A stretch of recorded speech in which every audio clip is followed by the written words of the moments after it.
So, the only reason you struggle with your diet long term is because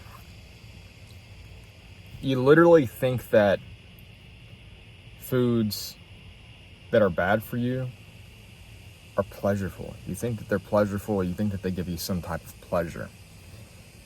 You see ice cream and you're like, oh, I love ice cream. I don't love ice cream. Really, I really don't.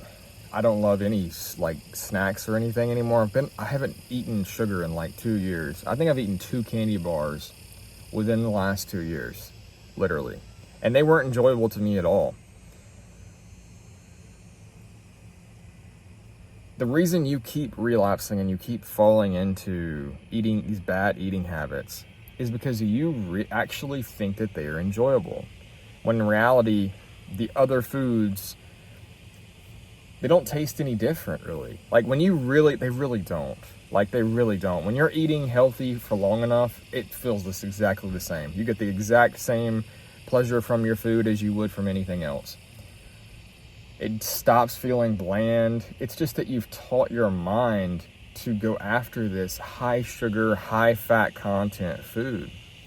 And until you devalue that, you're going to continue to eat bad. You're going to continue to have these problems with your eating. And you can go on a diet, go on whatever diet you need to go on. It's gonna lead you into a hole. Because you have to devalue those foods. If you're sitting there on a diet and you're avoiding these foods long term, you're teaching your brain to add value to them, especially if you are going back to them eventually. You plan to, after you get to a certain weight.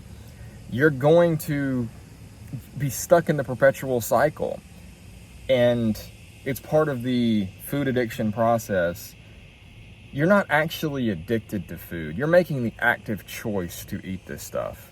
Literally. When it comes down to it, you are making the active choice and you see value in these foods. You're making this decision neurologically, right? Sometimes it feels like it's subconscious and unconscious. You're kind of unaware of it. And then if you just it's really that simple. Just get down to it and stop eating these things and tell your mind that the healthy things that you're eating are good. They're good for you because they actually are.